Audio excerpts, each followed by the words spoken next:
Galera, é o seguinte, Silent Hill 3 foi um dos últimos jogos da franquia Silent Hill a ser de fato aclamado pelo público, e houveram razões bem específicas para isso que eu quero te contar aqui nesse vídeo. Só que para isso, já quero te pedir para poder deixar o gostei aqui e se inscrever ativando o sininho das notificações para não perder nada. A gente posta vídeos todas as terças e quintas às 19 horas. E se puder, dá uma força compartilhando pra gente reunir cada vez mais fãs de Silent Hill e assim poder conversar sobre um dos jogos com a ambientação mais incrível dentro da saga.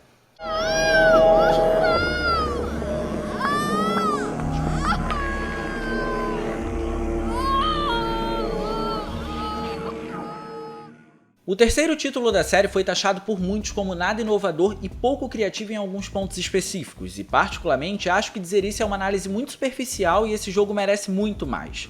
A história do game é uma continuação direta do primeiro título da saga. A diferença é que ao invés de controlarmos Harry Mason, protagonista do jogo original, a gente controla sua filha, Heather Mason, 17 anos depois dos eventos ocorridos em Silent Hill 1. Resumidamente falando, Heather e Harry viveram se escondendo da Ordem de Silent Hill, aquele culto que regia a cidade, porque eles estão atrás de Heather para dar continuidade ao ritual de trazer o suposto deus deles para o mundo, e isso só seria possível com ela. Até que Claudia, uma das líderes do culto, contrata Douglas, um detetive, para poder encontrar a garota. Os eventos do jogo começam a se desencadear então quando ele encontra Heather num shopping, e ali mesmo tudo fica mais macabro, com o surgimento de monstros e da realidade alternativa. Stay back!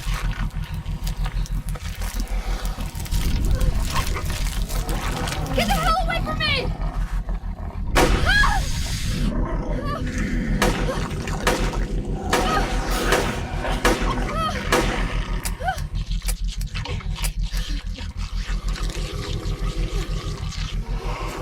Uma das principais reclamações desse jogo foi a falta de ligação entre os monstros e a história do game. Diferente de Silent Hill 2, não há nada que comprove a que se deve a aparição de cada monstro aqui, exceto uma frase de um outro personagem chamado Vincent, que em tom de sarcasmo diz que os monstros são as pessoas. Mas pelo tom que ele usa, a gente não consegue concluir nada.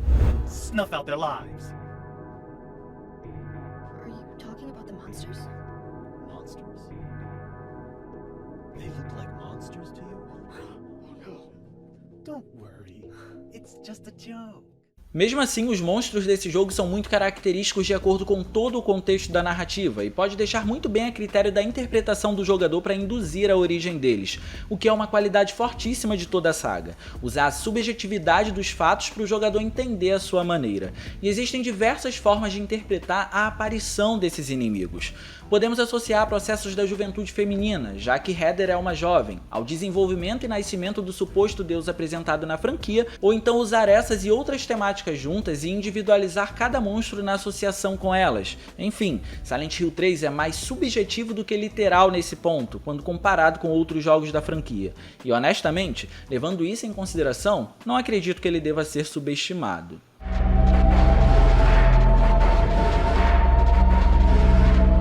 É fácil dizer que os personagens apresentados pelo terceiro título da franquia são no mínimo memoráveis. Heather é a mais diferente de todos os protagonistas da saga, a começar pelo fato de ser a única mulher introduzida nos games principais, sendo associada a muita fragilidade e superação durante os eventos. Além disso, ela não possui problemas mentais como James, de Silent Hill 2, e entende a situação como uma completa loucura, tendo um ar um tanto sarcástico em algumas falas quando se refere a tudo o que está acontecendo.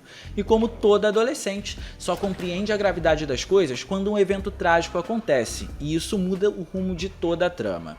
Took you away from us. I'll get you for this! Por isso, a imersão com ela é de fácil acesso. O jogador não demora muito para se identificar e tomar para si os ideais da protagonista. O mesmo serve para outros personagens apresentados. Claudia, Leonard, Vincent e Douglas são incríveis e cada um com suas motivações bem aplicadas para desenrolar a trama do jogo, os ligando intimamente com Heather de forma bem orgânica. Mas o diferencial de Silent Hill 3 está em apresentar tudo isso numa cidade diferente da que dá nome ao game, o que foi um ponto que desanimou os fãs. Em determinado momento do jogo, é possível de fato explorar a cidade, mas de forma bem superficial. Ao chegar lá, o jogo é objetivo e vai direto ao ponto, funcionando como? Vai de ponto A até B para poder chegar até o ponto C. Só que felizmente tudo o que poderia acontecer em ambientes da cidade de Silent Hill acontece aqui, ainda que o jogo não aconteça integralmente na cidade em si. A atmosfera apresentada no jogo é única, o tom sombrio de solidão foi muito bem contextualizado nos ambientes fechados e claustrofóbicos, e a trilha sonora desempenha um papel fundamental nisso.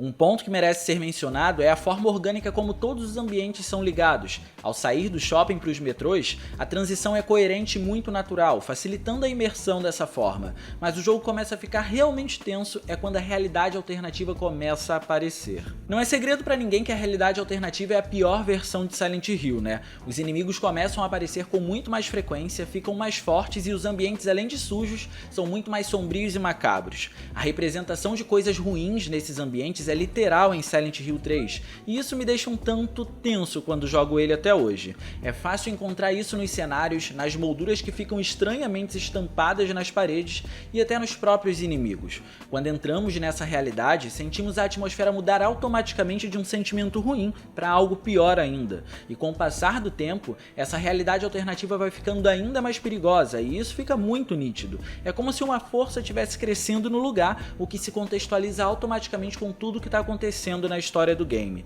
Felizmente, existe um bom equilíbrio entre as realidades, e isso é muito importante para sentir um momento de tranquilidade, digamos assim, mas ao mesmo tempo, para poder saber que quando essa realidade voltar, a gente precisa ficar atento. Por isso, para mim, a realidade alternativa é o pior inimigo de todo o jogo.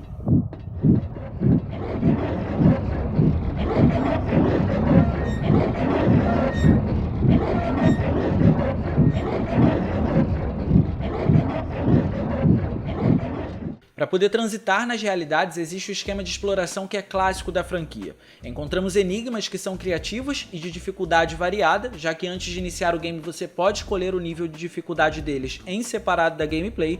O jogo também envolve muitas idas e vindas e um sistema de movimentação um pouco travado, mas adequado para a série. Esse sistema de movimentação dificultava os combates, o que era interessante, porque aqui nós não estamos no controle de ninguém treinado para esse tipo de situação.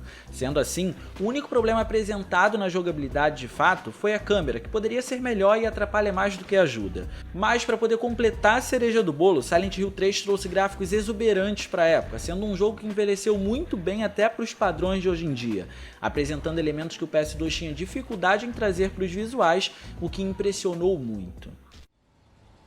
Go ahead and think whatever you want. What do you mean by that? But I am Alessa. My little Claudia, my dear sweet sister. Visualmente falando, Silent Hill 3 é jogo para pouca gente colocar defeito. Ao contrário dos games anteriores que tinham um tom mais frio, esse daqui já possui um tom mais quente, e isso fica logo estampado na primeira animação do game. É como se estivéssemos sendo apresentados a tudo o que ia acontecer logo nas primeiras animações do jogo. De cara, já vemos muitas coisas que impressionaram, a começar pela modelagem dos personagens que sofreram um salto significativo quando comparamos com o segundo título. Os personagens têm mais detalhes e expressões faciais, que são infinitamente melhores. Esses detalhes podem ser vistos na qualidade das texturas dos modelos, na representação do cabelo, que é uma parte bem difícil de se fazer, diga-se de passagem, e até nos olhos, no olhar que esses personagens emitem. É no mínimo impressionante. Ainda na mesma animação, a gente vê detalhes de luz e sombra acontecendo em tempo real de forma minuciosa. Esses elementos se estendem para a gameplay, fazendo com que os cenários sejam ricos nesse quesito também. Existe um equilíbrio excelente de iluminação indireta e direta aqui. A luz direta, gerada na maioria das vezes pela lanterna, cria sombras de todos os objetos presentes, se aplicando inclusive na própria personagem, que é sombreada também. A iluminação indireta aparece de forma inteligente e acontece de forma verídica apenas onde a protagonista tem acesso, para que ela possa interagir com essa luz. Em áreas mais distantes, encontra-se texturas que foram criadas pensando nisso, e por esse motivo, em algumas partes elas apresentam um tom mais escuro, para poder fingir que está ocorrendo a atuação de luz indireta ali. Hoje em dia a técnica é datada, mas para a época, além de ser inteligente, foi incrível, porque era uma forma de burlar a dificuldade técnica do PS2 com sombras. E nesses mesmos ambientes, o nível de detalhes é absurdo. Os cenários são ricos na apresentação de elementos e por isso foram muito bem construídos. Tudo isso sempre pensando na ideia de um tom sombrio e avermelhado do jogo, que é uma característica que ele trouxe para si.